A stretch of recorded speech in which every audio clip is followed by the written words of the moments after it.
Good morning, everyone. Great to see you. By the way, if we haven't met, I'm Chris. It's my privilege to pastor here at Vancouver Church. We're stoked that you're here in the room if you're here. We're also excited if you're online, and we look forward to when you can join us face to face. That'll be awesome.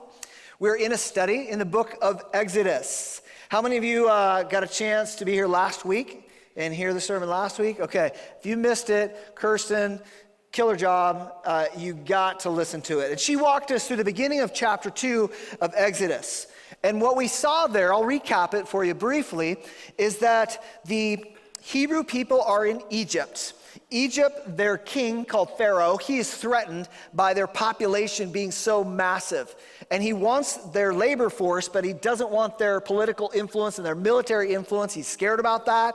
So what he does is he orders that all of the Hebrew boys be put to death, ultimately by throwing them in the Nile River. So he'll eliminate the men and that lineage, and they'll just integrate the girls as they grow up. So you find this guy who's this brutal king. He orders these babies to be killed, and Moses is born.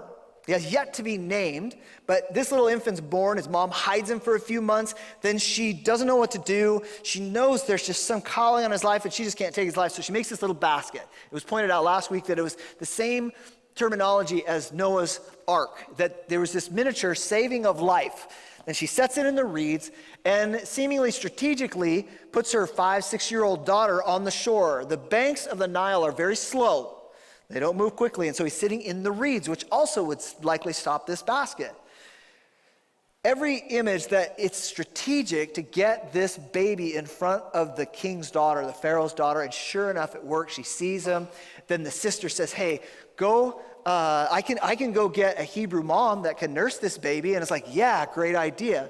And so Moses' own mother ends up nursing him, likely for about 2-3 years. Then pick it up at verse 10. It says this. It says, when the child grew older, she took him to Pharaoh's daughter, and he became her son. And she named him Moses, saying, I drew him out of the water. Many of you know that Hebrew names almost always have a meaning to them, a very overt meaning. And this phrase, Moses, Moshe, I guess it is in the Hebrew, sounds like the idea of pull out, to draw out. And so she says, yeah, you know what? We drew him out of the river. Now, what we're going to discover about Moses is that Moses is a man of the water, okay? He's a man of the water. How many of you grow up on the water, on a river, on a lake, on the coast? No one, okay. No, there's, okay, like, oh yeah, I did. Yeah, it gets in to your being, and he is a guy that's around the water. And when we read through the book of Exodus and even farther through the Pentateuch, which is the first 5 books of the Bible, we're going to see this over and over, that Moses is closely associated with water. When it's in all caps, say it out loud with me. Here we go. Exodus 2:10. She named him Moses, saying, I drew him out of water. Exodus 2:15. Moses sat down by a well. Good job. 2:16. They came to draw water. To their father's flocks. Moses came to their rescue and water. Excellent. Moving, a moment of suspense. He even drew water. For us and water. I will strike the water. Okay, we're moving on. Exodus 14, raise your staff, Moses, over the sea to divide the water. Moses, change of character, Moses shows up. Yeah. Moses threw wood into the and the became fit to drink. In Elam were 12 springs. They camped near the water. Strike the rock and water will come out for the people to drink. Then Moses struck the rock twice. You can keep going. You were okay? Oh, yeah. Twice with his staff and water gushed out. Did you notice a theme? Moses is a man of water. He was drawn out of the water, and he will be the one that leads them through the waters.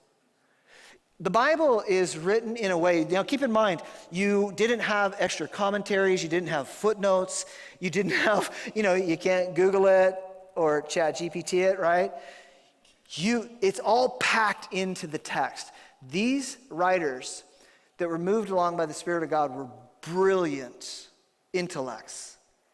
And the story's packed. It's not like a secret. It's not like a code or something like that. It's just layer upon layer is packed into the text. That's why we need to know the stories in depth. That's why we need to know them over the length. And what you realize is that Moses, he's drawn out of water. He's lifted up. He's lifted out. He's pulled out. He's scooped out. He's saved out. He's rescued from water. And it is an indicator of the calling that God has on his life. Being saved out of the water. Check out this video. Some of you may have seen this about a year ago at the mouth of the Columbia River. It's called the Graveyard of the Pacific Ocean. This boat got out here in stormy weather. You're going to see a guy that's going to move onto that back step, and there's a rescue swimmer coming to him in the lower left there. Can you see him there? He's swimming toward the boat, but all of a sudden the boat is going to start to get pushed away, and notice the wave that's coming. This is being videoed from the helicopter itself. The rescue's supposed to happen. This guy, he gets tossed right in. Now, this rescue swimmer, this lowered down from this chopper, if you watch again, what is his whole job? Is to rescue that man from the death that is sure to happen if he does not, in fact, get rescued.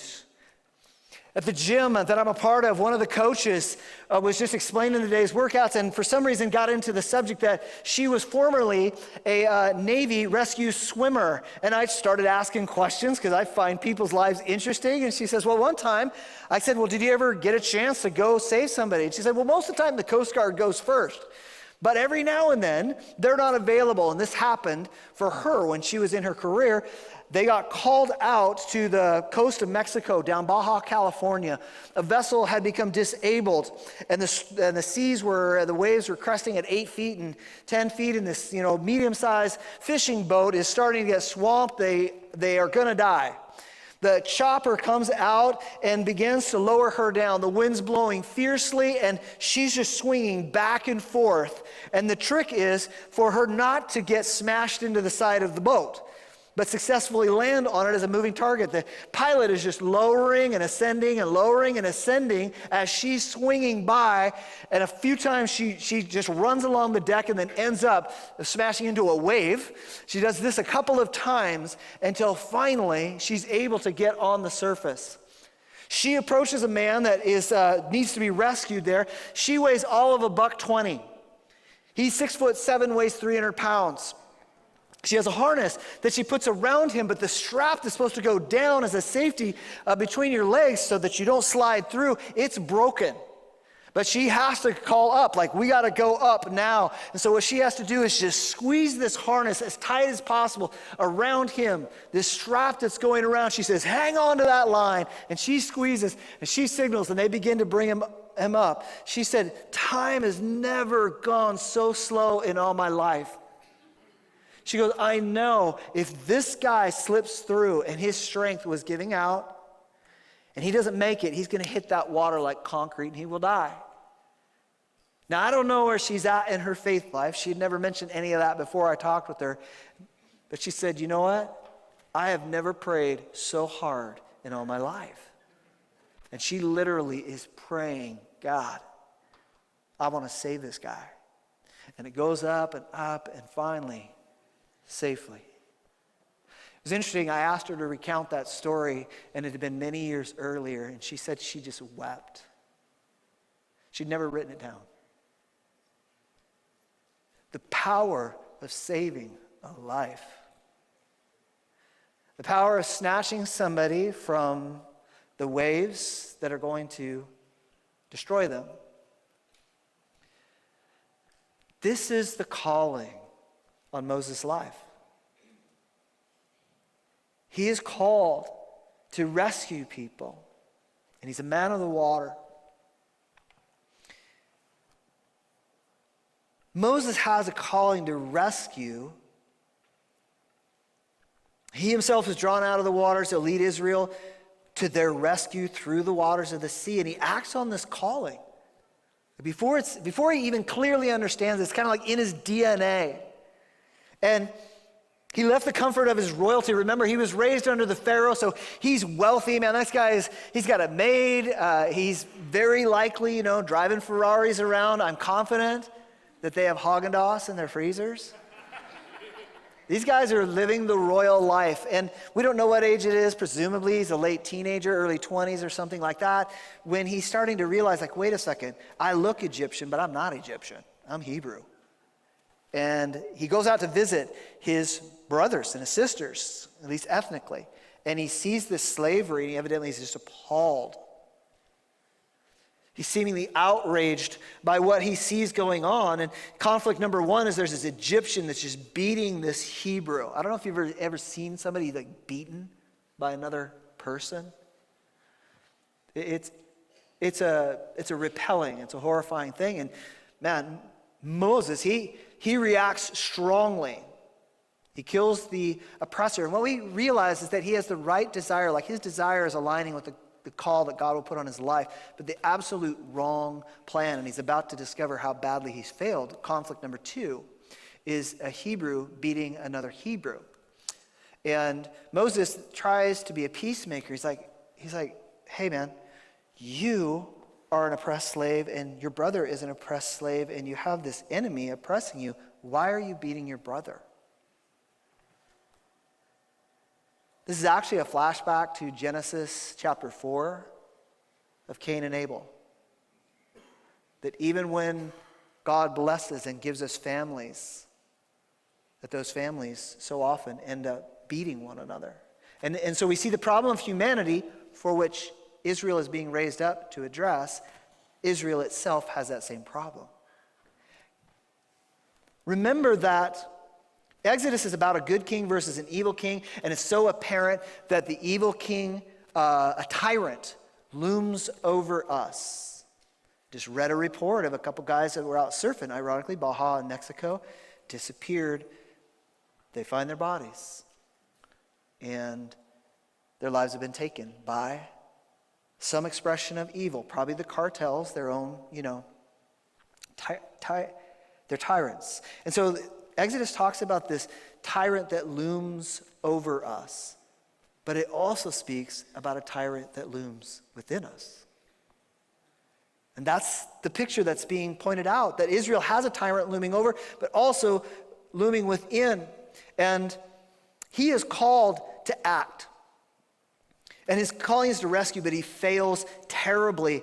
And now he's got to run for his life and hide in the desert. Verse 15 says it this way: when Pharaoh heard of this, he tried to kill Moses, but Moses fled from Pharaoh and went to live in Midian. Moses basically ruined his life. He was this wealthy ruler family that he was a part of. He decides to be a noble rescuer. He blows that and ends up being a desert wanderer. Your life can't collapse much more than that. Midian is a desert land east of Egypt. It's desolate, brutal land where only the most rugged nomads who have learned to survive over centuries can live. It's a place of endless sand and the extreme absence of what? Water. Yes. Moses is in the desert, and he's sitting there with at least 2 severe wounds. In his own mind, he's got to be replaying the realities that I am a failure and I am friendless. I don't know what your low spot is. I don't know what your greatest failure is. But I know that you remember what it's like to sit in that valley, in that dark moment. It's easy to imagine shame welling up in his mind. It's also easy to imagine that he's like, what happened? This guy he's at his low, and there's this major tension. Will Moses let his failure derail his calling? You know that tension? Thoughts of greatness, thoughts of being a person that maybe you saw somebody one day and thought, man, I want to be like that. You went after that, and then you realize, okay, That ain't never going to happen. You're filled with self-doubt, and Moses has got to be filled with all sorts of failure themes playing through his mind. And every reason to believe that Moses has given up on himself. But the cool thing about this storyline as it unfolds is it reveals that God has not given up on Moses at all, right? God's not mentioned in the chapter up to this point. He's barely mentioned in chapter 1. But we see his fingerprints all over the place. And there's this very cool twist in the narrative, in the actual experience that Moses has. We'll read again from Exodus 2:15. It says that Moses fled from Pharaoh and went to live in Midian, where he sat down by what? Yeah. Right? Yeah, it actually is like, oh. This is a picture. Remember that Moses is the man of water, and we see God give him this tiny opportunity to practice his calling in a small way of confronting evil and delivering oppressed people. Verse 16 says, Moses, now a priest of Midian, had 7 daughters, and they came to draw water and fill the troughs of the water of their father's flock. Some shepherds came along and drove them away, but Moses, man, he could not take it. He's like, no. And he came to the rescue and watered the flocks themselves. God has not given up on Moses. Even if Moses had given up on himself, just instinctively, he sees these bullies coming in. They push these gals out of the way. They're like, no, we're watering our flocks first. Get out of here. And he just can't take it. So he steps up. He confronts these guys. He must be pretty strong. He's obviously competent in terms of the way he was raised. And he clears those jerks out of the way and then says, hey, ladies, bring the sheep back over here. And they're going maybe to get the bucket and set it in the well. He's like, no, I'll do that, because he did it evidently much faster than they were going to, because that becomes part of the storyline later. And instinctively, without even likely realizing that he's crawling back toward the calling that's upon his life, as he's sitting in the desert, dwelling on his failure. Every reason to believe he has no clue the grandeur of God's plan for him. Winston Churchill became a leader during World War II, Prime Minister of Great Britain. World War I, he was an officer. He was actually in northern Africa, got separated from his troops, and had to, under stealth and disguise, make it back to Great Britain through North Africa, including Egypt. He battled lots of failure feelings because he'd had dreams of being an incredible officer, which did not come about in the way that he had been, and he'd actually taken a lot of criticism as well. And in his depression and disillusionment and sense of failure, he wrote that he felt like he was on the scrap heap. Like he was sitting in the garbage can. He'd been thrown out in the dump. And he titled that volume of his autobiography, The Wilderness Years.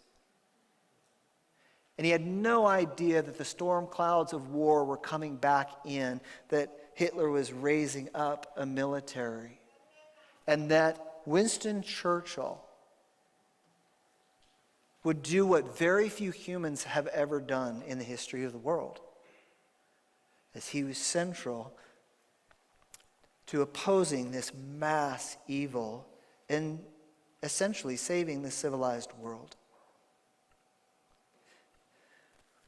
Moses thinks he's on the scrap heap. He thinks he's in the garbage can. He's sitting out in the desert. And he has no idea, and he doesn't realize the storyline that's unfolding from his life.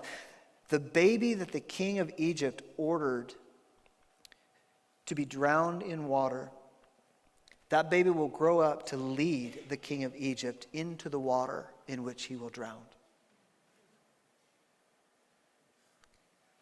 If you're just reflecting, like you're not convinced about the scriptures, I'd invite you to dig into them more deeply. They're unlike any writing on the face of the earth.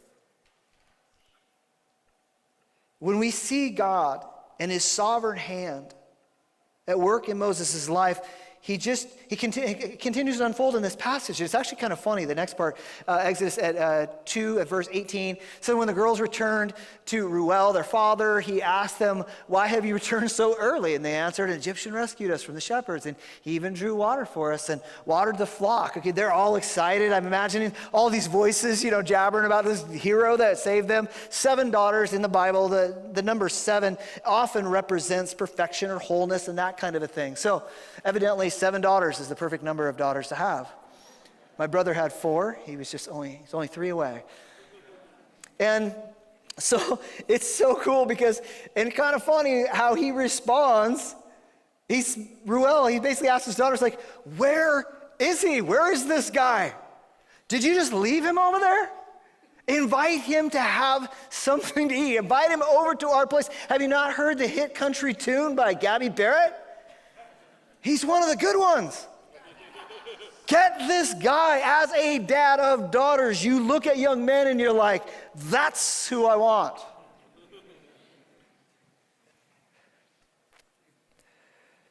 And verse 21 is beautiful. Moses is a man without a home, without a homeland, without a home culture. Does he call himself an Egyptian Hebrew or a Hebrew Egyptian? He's 100% from the Levitical a Levite family, and yet he's raised by a Pharaoh who is seen as a deity. And Moses he's like the ultimate outsider. He has nowhere that he actually belongs. He's an outlander in an outer land. Like he's an outsider to the outsiders. If you feel disconnected from family roots or ethnic roots or cultural roots, Moses is your friend. He knows what you feel.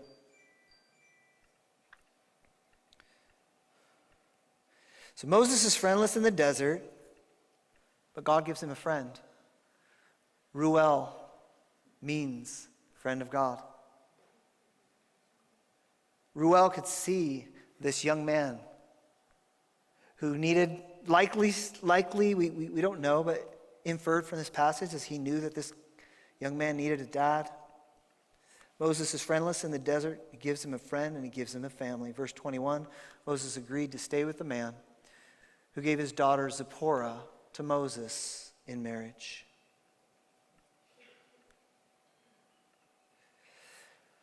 Moses is in the desert and he's trying to figure out what's going on. And God is at work in his life, isn't he? He's trying to do the right thing and he blew it badly. He sends his call to rescue his people, but he ends up killing someone instead. He followed the impulse of violence and the impulse of his upbringing, and he ends up in the desert. And he has to completely learn. It's like, God, why am I here? If you're ever out in the desert and you're like, God, this didn't work out like I had planned. I was going for it. I was trying to do the right thing. I was stepping out on things that I believed were proper. And I thought, man, it's all going to be awesome and God's going to honor me. And now I'm sitting in the desert. Like, what happened? What are you doing? And what is God doing? He's forming his own heart and his own mind in Moses.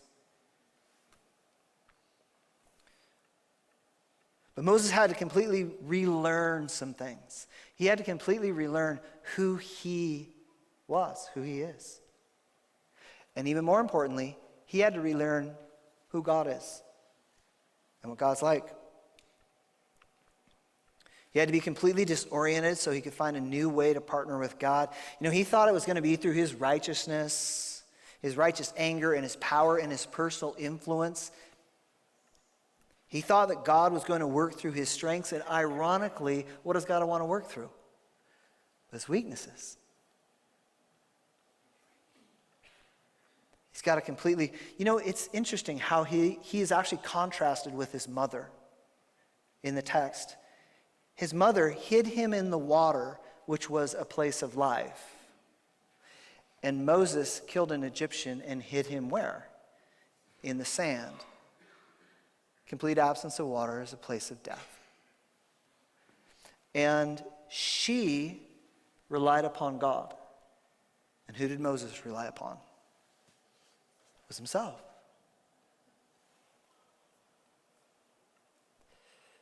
God approved of Moses' heart for the Hebrew people, but he didn't want Moses to be self-reliant.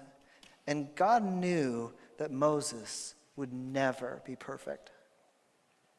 He didn't pick him to be perfect. In fact, perhaps the most compelling principle that we see here is a lesson that he has for Moses, and the lesson is this: Moses, you're perfectly formed for imperfect impact.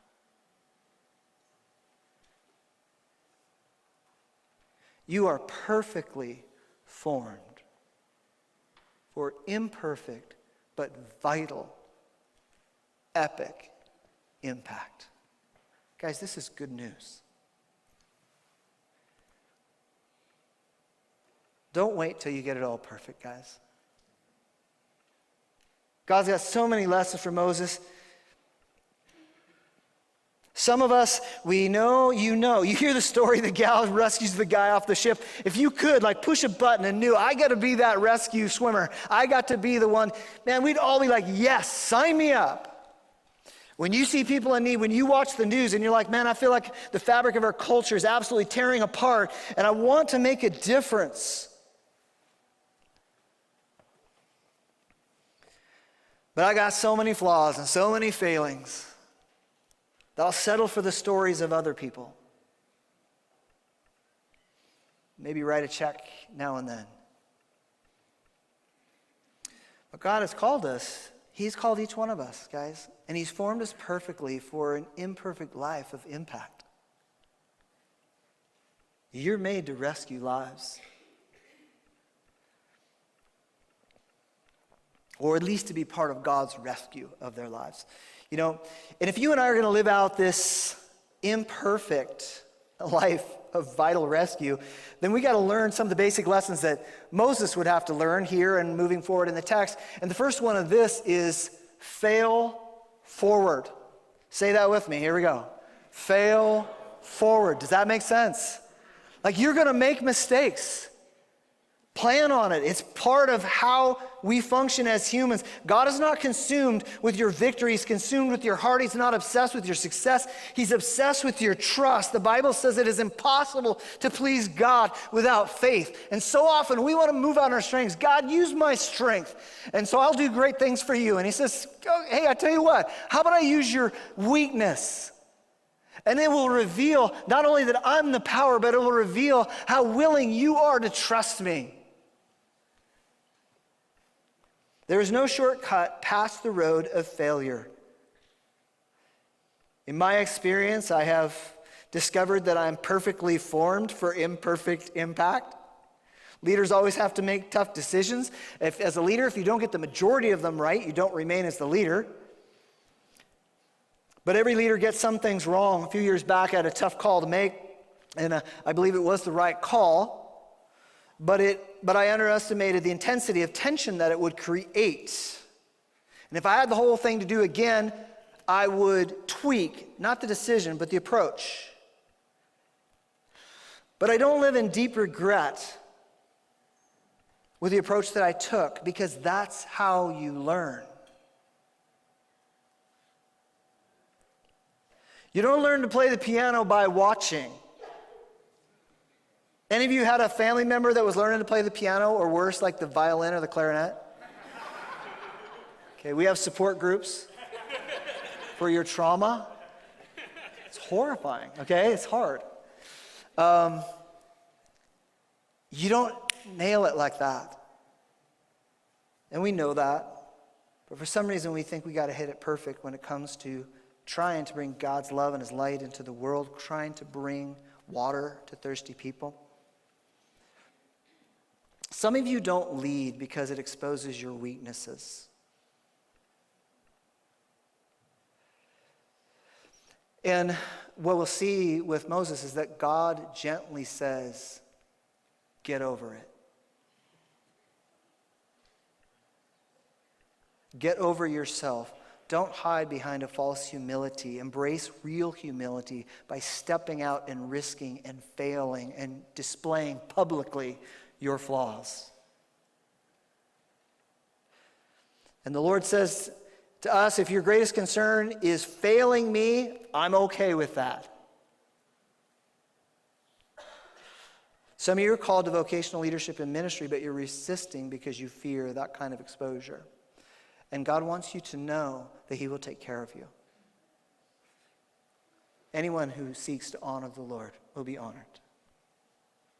And others, it's not a vocational thing. It's just stepping into a ministry that you know that he's called you to. Last Friday, we celebrated the life of my good friend Dave Gallanter, who went to be with the Lord. And it was a powerful experience. Kirsten referenced it last week, as that's her father-in-law. And I was, at that, we were able to honor Dave so easily because he's just impacted so many of you even here know him well and have seen his impact. And so it was very easy to honor him. It was also really easy to tease him, and that was great. Like we said, because he wasn't there to defend himself. And he's home and happy with the Lord, and we celebrate that. And we tease him about being late to things sometimes, and we tease him about thinking that, most of the time thinking that he was right. And I was sharing a bittersweet moment, kind of a celebratory and sad moment with a buddy of mine, and I just asked, well, what stood out to you from that whole experience? Basically reflecting on the significance of Dave's life. And he just succinctly, he said this, he goes, what came clear to me is you don't have to be a perfect man to be a good man.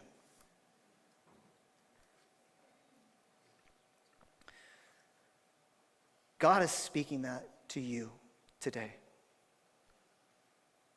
You don't have to be a perfect man to be a good man. You don't have to be a perfect woman to be a good woman. You don't have to be a perfect mother to be a good mother. You don't have to be a perfect dad to be a good dad. You don't have to be a perfect teacher to be a teacher. You don't have to be a perfect coach to be a good coach. And you don't have to be a perfect follower of Jesus to be a good follower of Jesus. Amen? You don't have to be a perfect parent to be a good parent. Right now, there's a lot of fear in people like, man, I'm not equipped to be a parent. Now, I understand some people are called, by God. I mean, Jesus didn't have kids. Paul doesn't seemingly have kids.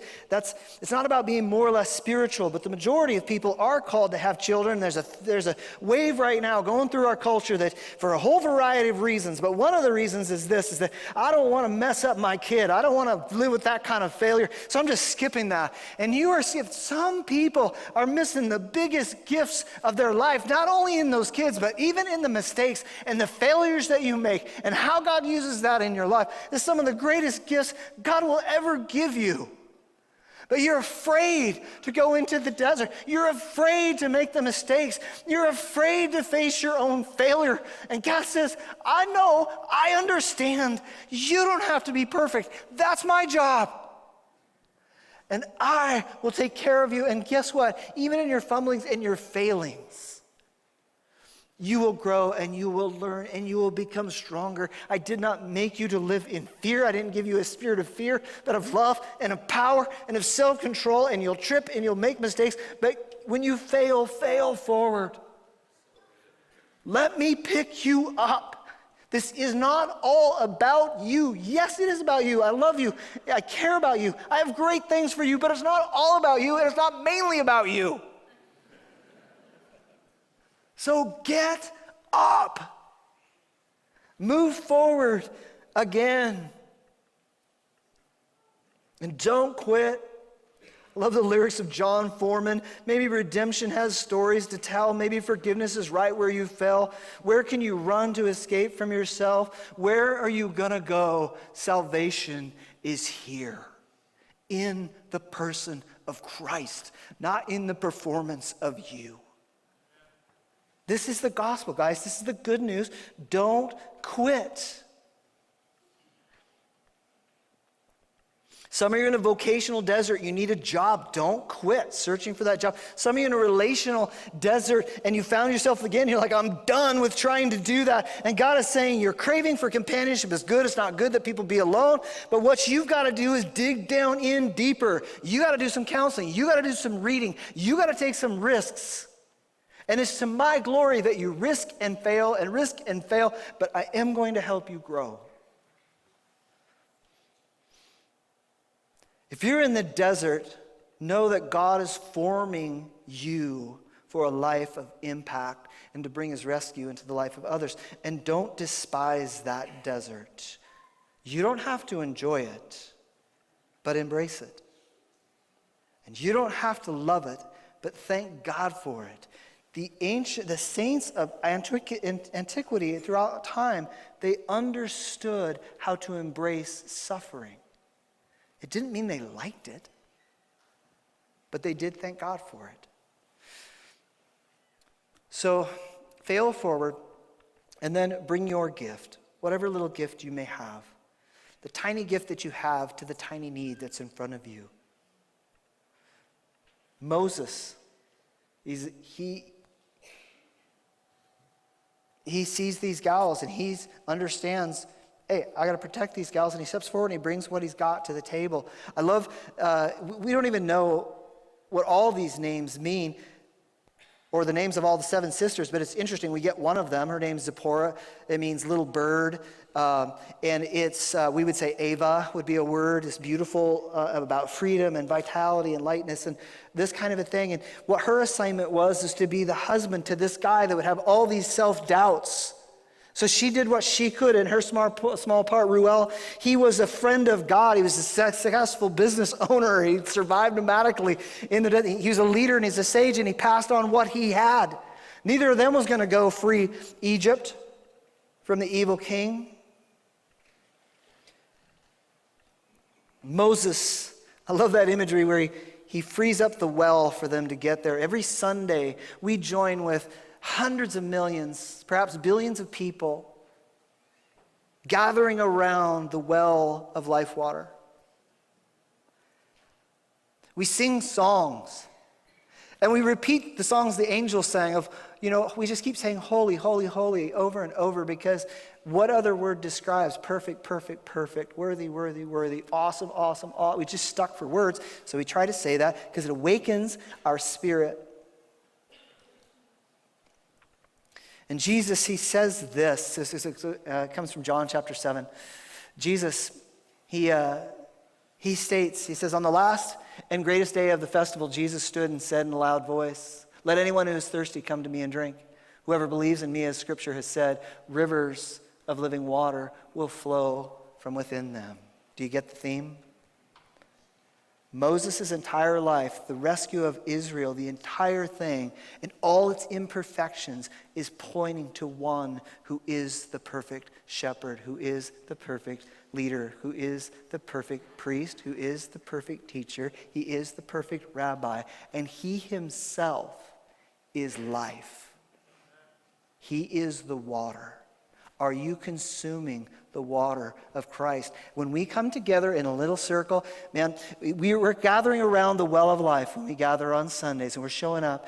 And I'm so grateful that some of you, before you show up on any given Sunday, you're like, I'm going to do my I'll bring my little gift that I have. I can pray. God, I want to ask that you would bring in aching hearts into this place. Lord, I pray that you'll bless those. Some of you are asking, Lord, give me insight to see the one who needs a handshake, one who needs a hug. Help me find the one who is stuck in the desert. And you show up on a Sunday because you believe that Christ is the answer and you believe that he has poured water into your life and to the point where, God, would you let it overflow out to the lives of other people? And you show up and you address the people and you see, some of you are so good at this. You sit with someone and you can hear the bullies in their mind that are telling them that they're a failure and that they're homeless and that they're friendless and they have no family, and you fight that. Great job. Keep it up. It's what you're made to do. Do not give up on doing the good that God has put out in front of you. Christ wants to work through you. He will continue to pour his life into you. He will continue to pour his life through you.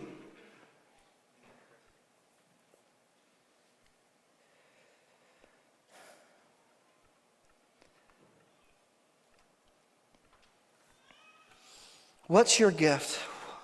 What's the little thing that you have? What's your superpower? I want to ask our musicians to come up. Are you a great writer? How do you use that to lead people to the well? Are you an amazing coach? Or at least a willing coach?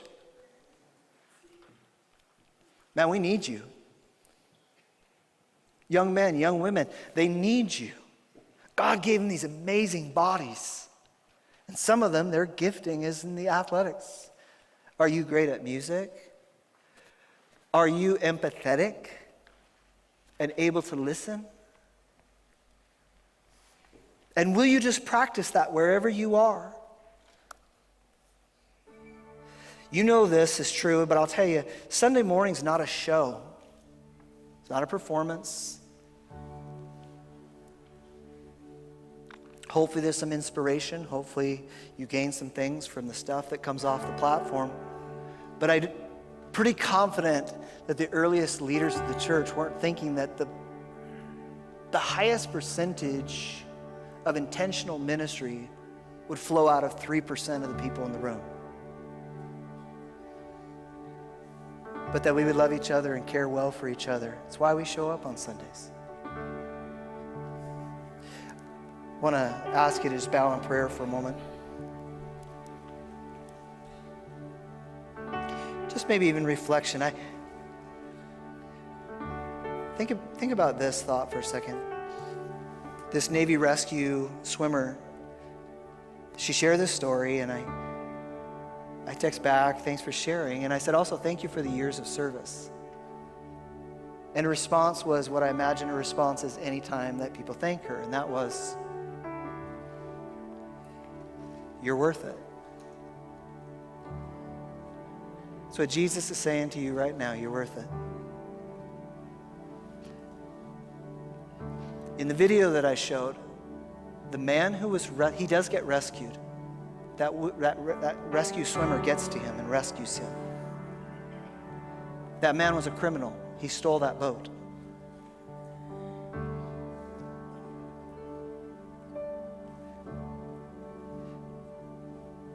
While we were still sinners, Christ died for us. That's the gospel. That's good news.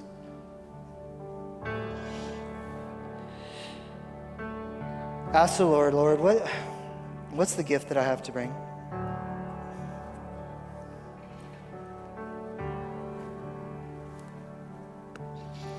Ask the Lord, what's the failure that I'm afraid of?